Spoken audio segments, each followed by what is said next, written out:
journey to London and Scotland. Good evening, everyone. Today, I would like to share one of the most memorable life. It was a journey to London and Scotland, two amazing destinations in the United Kingdom. This trip gave me the opportunity to experience history, culture, beautiful landscapes, and unforgettable moments in London, the capital city of England, and one of the most famous cities in the world. As soon as I arrived, I was excited to explore the city that I had heard so much about. London is a place where history and modern life exist side by side. Everywhere I looked, I could see historic buildings standing proudly next to modern skyscrapers. Walking through the streets felt like stepping into a history book, while also being part of a modern global city. One of the first places I ห้องสมุดแห่งชาตินะ was Buckingham Palace, the official residence of the British monarch. ข้ามกับตรงนั้นผู้แม่ Seeing the palace in person was an incredible experience. The architecture was beautiful, and the atmosphere around the palace was full of excitement. I was lucky enough to witness the famous changing of the guard ceremony. The soldiers marched with perfect discipline, and tourists from all over the world gathered to watch this unique ทำ tradition. ไมของเราได้น้ำแข็งอยู่คนเดียว Next, I visited the Houses of Parliament and the iconic Big Ben. For many years, I had seen pictures of Big Ben, but seeing it with my own eyes was completely different. The clock tower looked magnificent against the London sky. Standing near the River Thames, I took many photographs and enjoyed the view. Another highlight of my trip was visiting Westminster Abbey. This historic church has been the site of royal weddings, coronations, and important ceremonies for centuries. Walking inside the Abbey made me feel connected to British history. The architecture, stained glass windows, and peaceful atmosphere were truly impressive. Of course, no visit to London would be complete without seeing Tower Bridge. This famous bridge is one of the symbols of the city. I spent some time walking around the area, taking photos, and enjoying the view of the river. One thing I really loved about London was its public transportation system. The London Underground, also known as the Tube, made it easy to travel around the city. Although the stations were often busy, everything was well organized and efficient.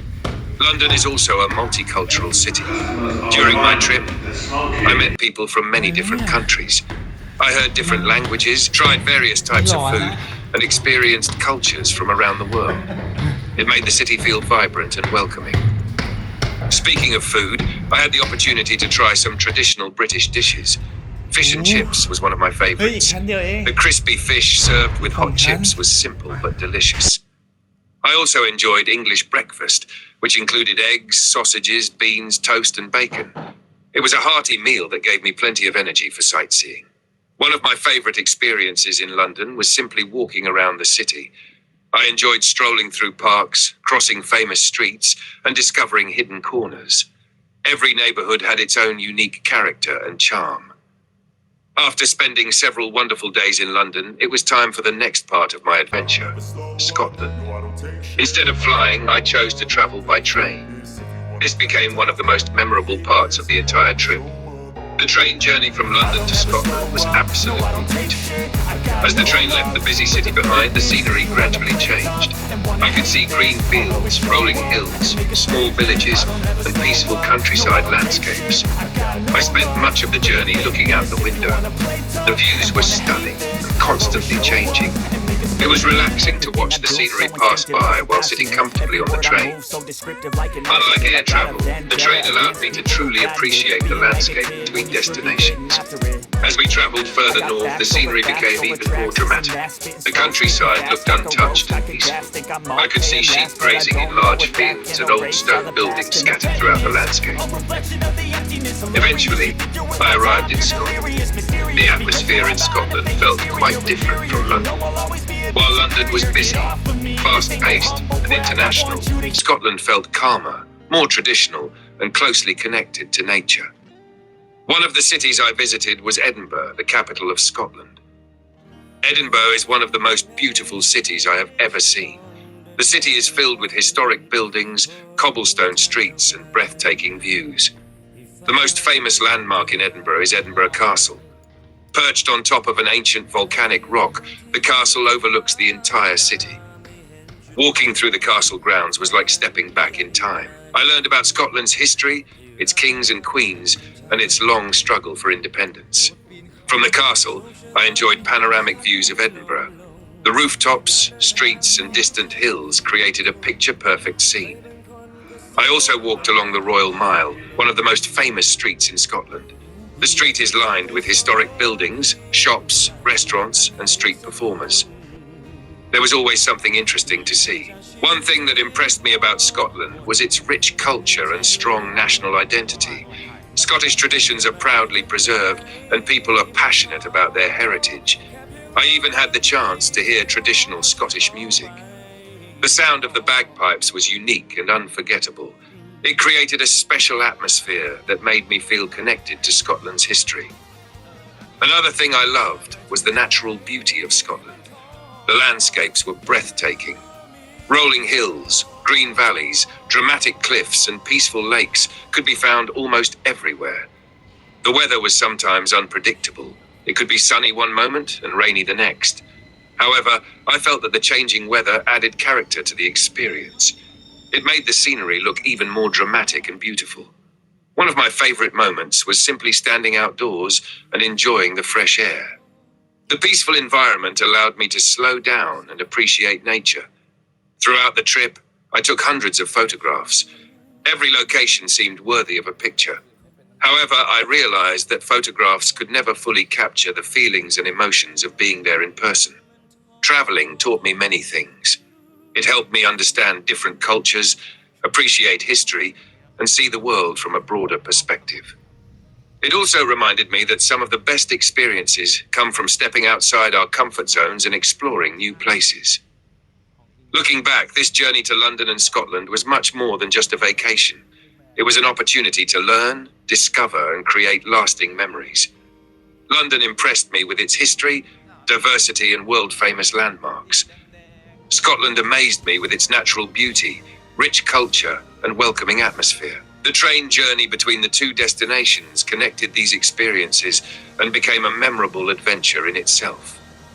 If I have the chance, I would love to visit both London and Scotland again in the future. Today, I would like to share my unforgettable experience visiting London, one of the most fascinating cities in the world.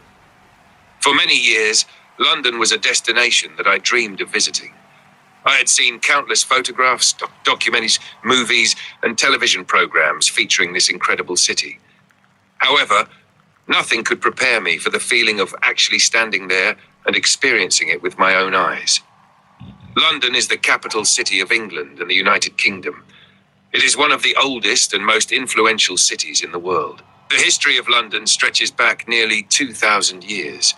The city was founded by the Romans around 43 AD and was originally called Londinium. As I walked through the streets of London, I realized that history is everywhere. Every building, every bridge, and every monument seemed to tell a story. One of the first things that impressed me was how London successfully combines ancient history with modern life. On one street, you might see a building that is hundreds of years old, and just a few steps away, you will find modern skyscrapers made of glass and steel. One of my first destinations was Buckingham Palace, the official residence of the British monarch. Standing in front of Buckingham Palace was a special moment for me. The palace represents centuries of British history and tradition. Thousands of tourists gather there every day to watch the famous changing of the guard ceremony. The guards, dressed in their distinctive red uniforms and black bearskin hats, perform their duties with incredible discipline and precision. Watching this ceremony made me appreciate how strongly Britain preserves its traditions and cultural heritage. After visiting Buckingham Palace, I walked toward Westminster. This area is home to some of London's most famous landmarks, including the Houses of Parliament and the world-famous Big Ben. Big Ben is actually the nickname of the Great Bell inside the clock tower, although many people use the name to refer to the entire tower itself. The tower stands proudly beside the River Thames and has become one of the most recognizable symbols of London. Seeing Big Ben in person was amazing. I had seen it in countless movies, books, and postcards, but standing there and hearing the bell chime was a completely different experience. Nearby is Westminster Abbey, one of the most important churches in British history. For more than 1,000 years, kings and queens have been crowned there. Many royal weddings have also taken place within its walls. Walking inside Westminster Abbey felt like walking through a living history museum. The architecture was breathtaking, and every corner seemed to hold stories from centuries past.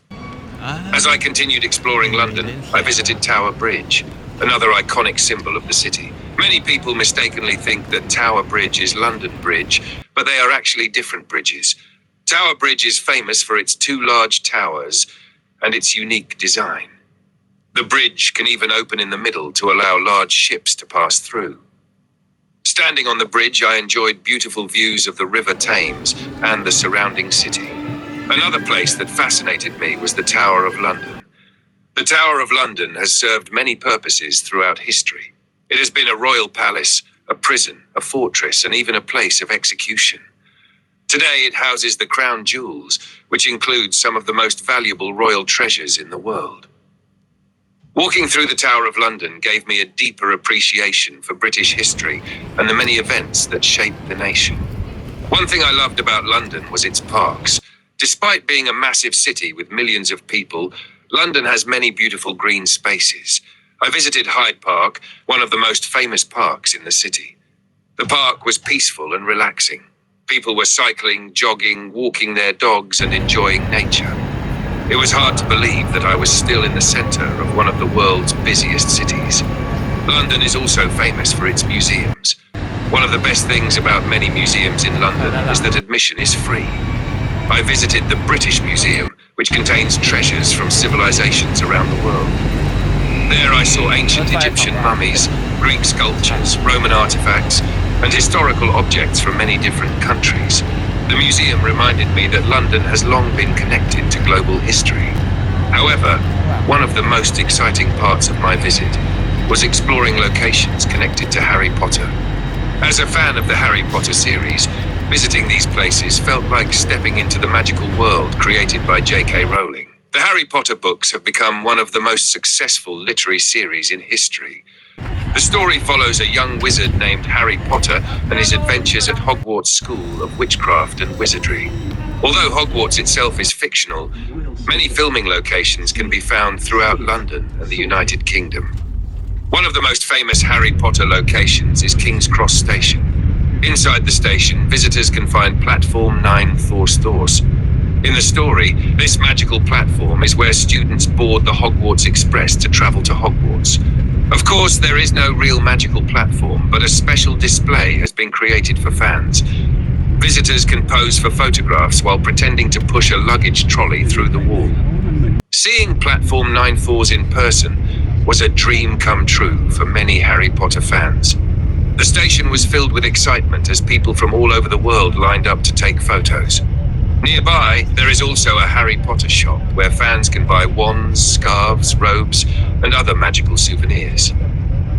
Another famous Harry Potter location in London is Leadenhall Market.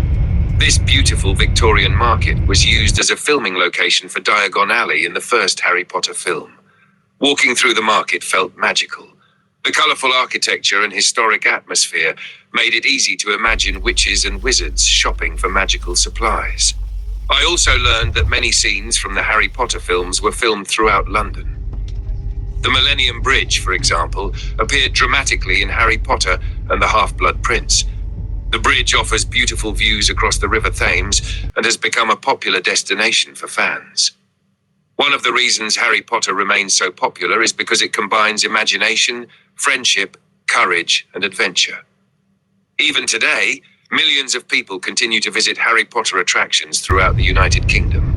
For many visitors, London is not only a historic city, but also a gateway to the magical world of Harry Potter. Beyond the famous attractions, I enjoyed simply walking through London's neighbourhoods. Every district has its own unique personality. Covent Garden was lively and full of street performers. Soho was energetic and diverse. Notting Hill was charming and colourful. Each area offered something different. Food was another highlight of my trip. London is one of the most multicultural cities in the world, so I was able to try cuisine from many countries. I enjoyed traditional fish and chips, English breakfast, and various international dishes. No matter what type of food you enjoy, you can find it in London. One thing that surprised me was how international the city felt. People from all over the world live and work there. I heard dozens of languages being spoken every day. This diversity makes London vibrant, welcoming, and exciting. As my journey came to an end, I reflected on everything I had seen and experienced. London is more than just a city. It is a place where history, culture, royalty, architecture, and imagination come together. It is a city where Roman history meets modern technology. It is a city where kings and queens have shaped the course of history. And for Harry Potter fans, it is a city where magic feels surprisingly real. My trip to London was one of the most memorable experiences of my life. I learned about history, fierce warriors, mysterious castles, breathtaking landscapes, and surprisingly, a deep connection to the magical world of Harry Potter. Many tourists visit Scotland because of its beautiful scenery, but Scotland is much more than that. It is one of the oldest cultural regions in Europe, a place where history, mythology, and reality blend together so closely that sometimes it feels as though magic truly exists. To understand Scotland, we must travel back thousands of years. Long before England became a kingdom, Scotland was inhabited by ancient tribes known as the Picts. The Picts were mysterious people who lived in northern Britain nearly 2,000 years ago. Even today, historians still do not fully understand them. They left behind strange carved stones decorated with symbols that nobody has completely deciphered. Some historians call the Picts the lost people of Scotland. Imagine living in a country where ancient symbols remain undecoded after nearly 2,000 years. This mystery is one of the reasons Scotland feels so magical. When the Roman Empire conquered much of Britain, they advanced northward into Scotland. However, unlike much of England, Scotland was never fully conquered. The Romans considered the northern tribes fierce and difficult to control. To protect themselves, the Romans built Hadrian's Wall, one of the most famous defensive structures in history. This wall stretched across northern England and marked the edge of Roman territory. Beyond the wall lay the mysterious lands of Scotland. To the Romans, Scotland was a dangerous frontier filled with warriors, forests, and unknown dangers. In many ways, Scotland represented freedom. For centuries, Scottish clans fought to defend their land. The word clan comes from the Gaelic language and means family.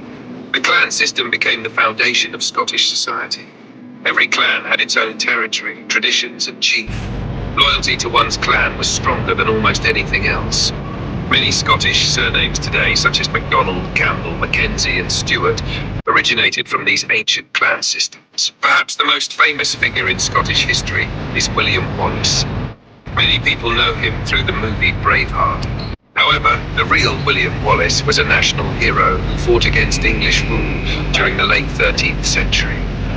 Although Scotland eventually came under pressure from England, the Scottish spirit of independence never disappeared.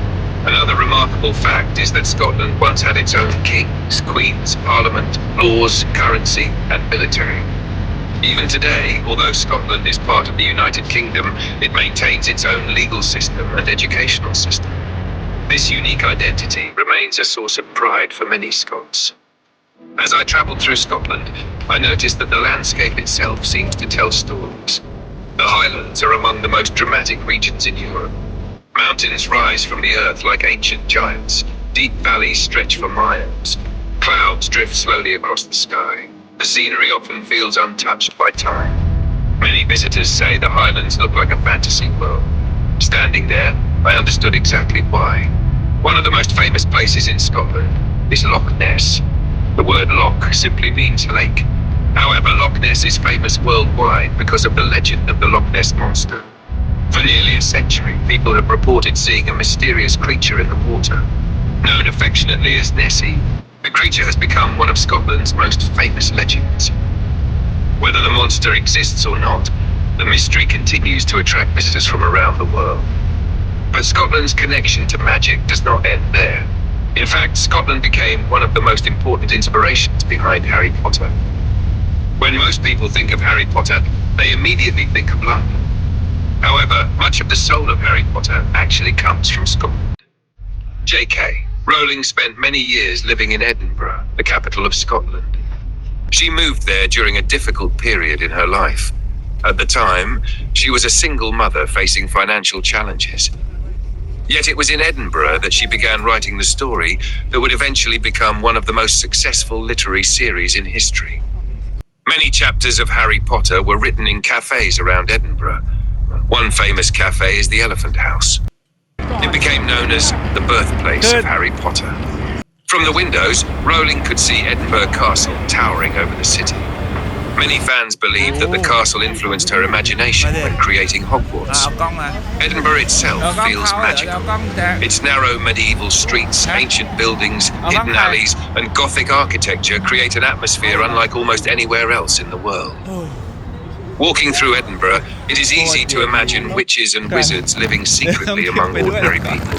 ถ่ายรูปไปด้วย One of the most famous streets in Edinburgh is Victoria เอ Street. อ ก็เว This ลาเดิน colourful, เราก็จะ curved street is widely believed to have inspired Diagon Alley. The shops, winding layout, and old-world atmosphere closely resemble the magical shopping district described in the books. Perhaps the strongest connection between Scotland and Harry Potter is the Hogwarts Express. In the films, students travel from platform 9-4 to Hogwarts aboard a beautiful steam train. The real train scenes were filmed on the West Highland Line in ตล Scotland. กมั้ย This railway passes through some of the most spectacular landscapes in the world. The train crosses the Glenfinnan Viaduct, a stunning curved bridge that Harry Potter fans instantly recognize. When the train travels across the viaduct, it feels as though it is entering a magical world. Today, thousands of tourists ride the Jacobite steam train specifically because it served as the Hogwarts Express. เมืองส For วย many มากเลย fans, this experience is the closest thing to attending Hogwarts. The connection becomes even deeper. The landscapes used to represent the grounds of Hogwarts are scattered throughout Scotland. Many mountains, valleys, and lakes seen in the films are real Scottish locations. รู้ได้ไงวะ When viewers see Hogwarts surrounded by misty mountains and vast wilderness, they are often looking at Scotland. This means that Hogwarts itself is essentially Scottish. Many people do not realise this. They think Harry Potter belongs mainly to England because of London and King King's Cross Station. In reality, the magical atmosphere, landscapes, and visual identity of Hogwarts come largely from Scotland. Another fascinating fact is that Scotland has a long history of folklore involving witches, fairies, spirits, and magical creatures. For centuries, stories about supernatural beings were passed down through generations. These legends became part of Scottish culture long before Harry Potter was ever written. In a way, Scotland was already a magical land before Hogwarts existed. As I continued my journey through Scotland, I began to understand why Rowling chose this country as her creative home. The mist-covered mountains, ancient castles, mysterious locks, and medieval streets create an atmosphere that sparks imagination. It is a place where history feels alive. It is a place where myths and legends continue to survive. It is a place where one can easily believe that magic might exist just beyond the next hill. By the end of my trip, I realized that Scotland is not simply a destination. It is a land of stories, culinary journey through time. Good evening, everyone. Today, I would like to take you on a journey through the fascinating history of food in England and Scotland. When people think about British food, they often joke that British cuisine is simple or even boring. However, after visiting England and Scotland and learning more about their history, I discovered that their food tells an incredible story about survival, culture, trade, empire, and tradition. To understand British food, we must first understand the climate. Unlike many countries in Asia, Britain has a cool climate with long winters, frequent rain, and relatively short growing seasons. For thousands of years, people depended on foods that could survive harsh weather. As a result, traditional British cuisine developed around grains, root vegetables, livestock, and seafood. Long before supermarkets existed, people had to rely on what they could grow, raise, catch, preserve, or store. This shaped the entire food culture of England and Scotland.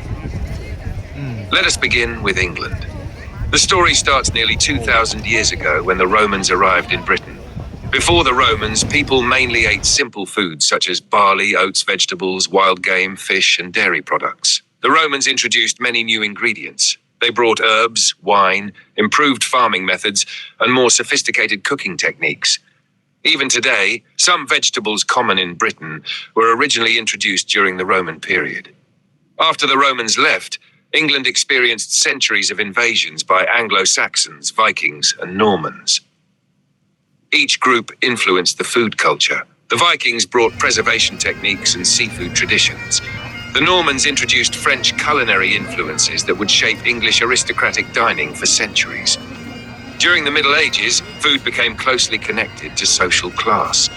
The wealthy ate roasted meats, imported spices, and elaborate feasts.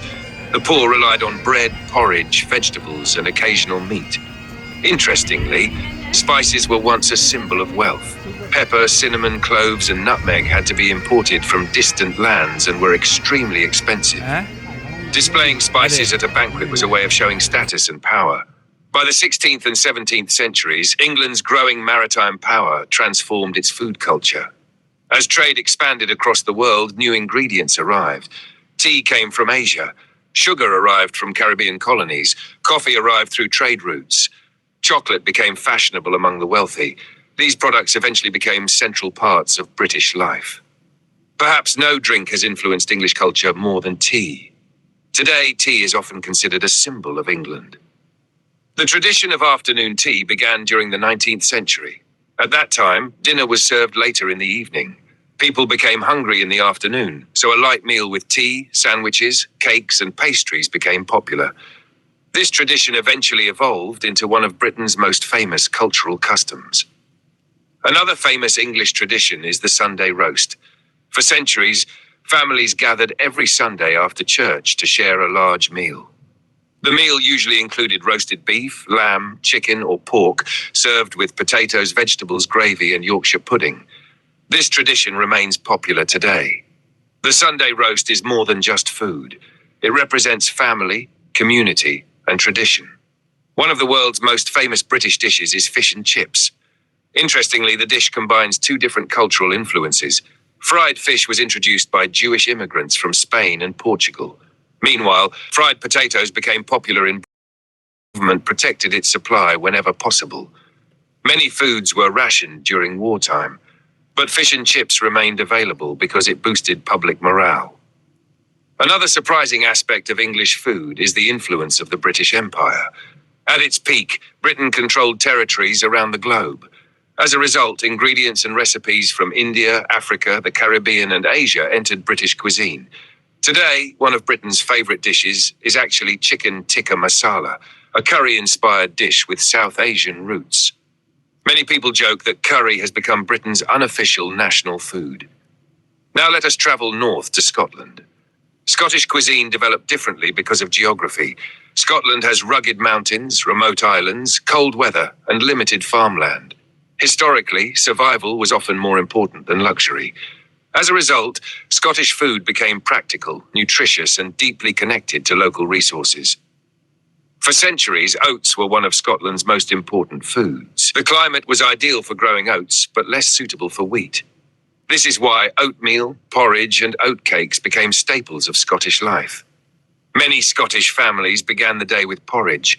The dish was inexpensive, filling, and provided energy for hard physical work. Traditionally, porridge was cooked slowly and sometimes eaten from wooden bowls. One famous Scottish saying suggests that every family had its own preferred way of preparing porridge. Scotland is also famous for its seafood.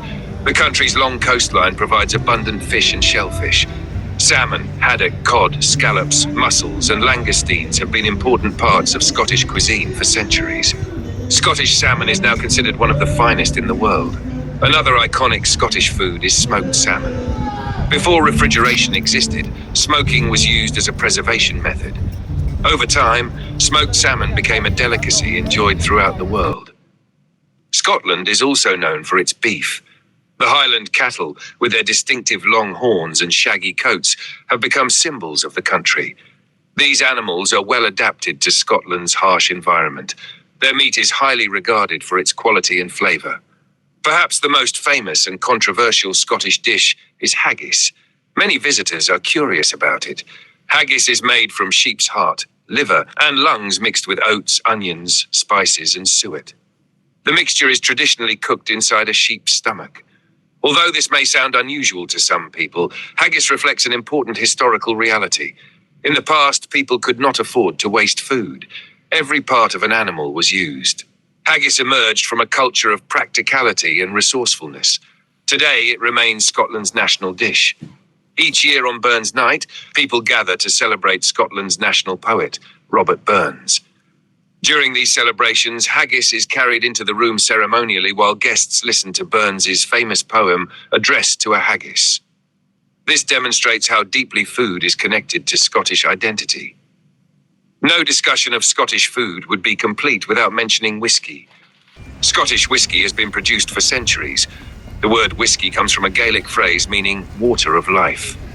Different regions of Scotland produce distinct styles of whiskey. Some are smoky and powerful, others are smooth and delicate. Whiskey is not merely a drink, it is a symbol of Scottish craftsmanship and heritage. One thing that surprised me while traveling was how food traditions remain alive. Many families still enjoy traditional breakfasts.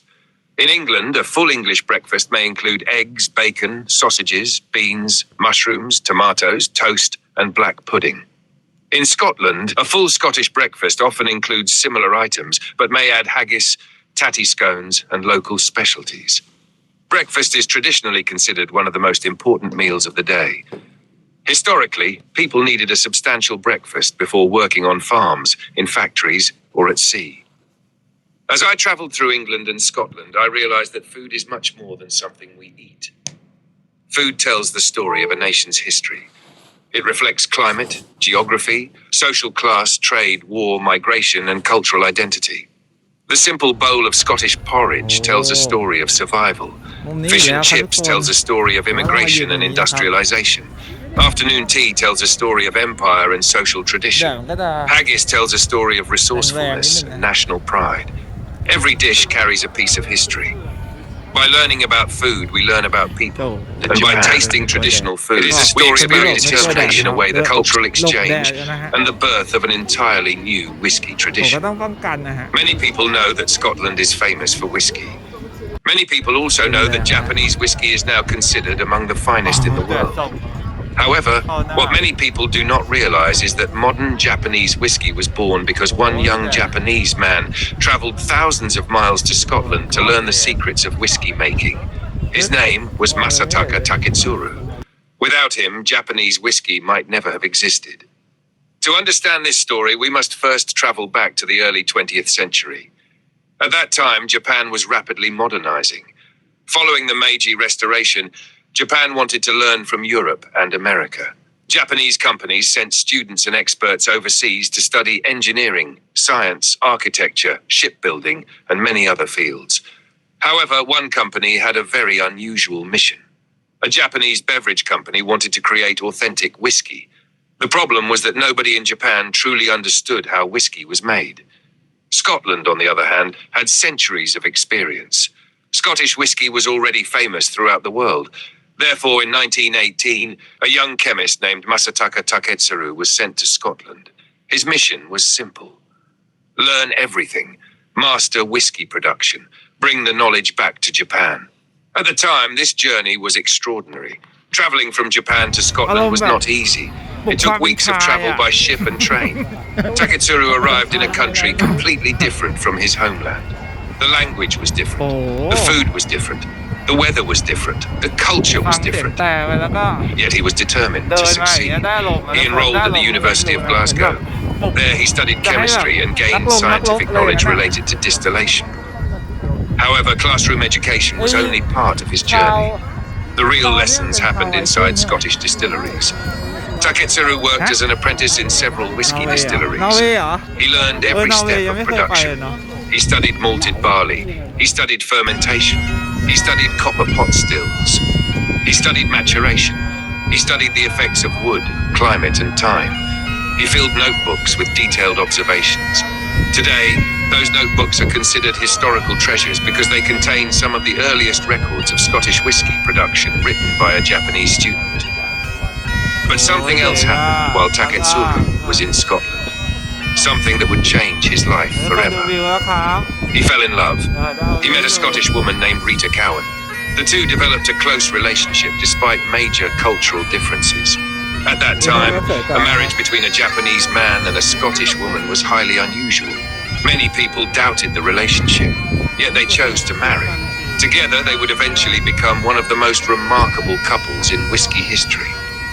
When Taketsuru completed his studies, he and Rita left Scotland and traveled to Japan. Rita left behind her family, her homeland, and everything familiar. She moved to a country whose language she did not speak. It was an enormous sacrifice. In many ways, Japanese whiskey owes its existence not only to Taketsuru, but also to Rita. Back in Japan, Taketsuru began working to create authentic whiskey. However, creating Scottish-style whiskey in Japan was extremely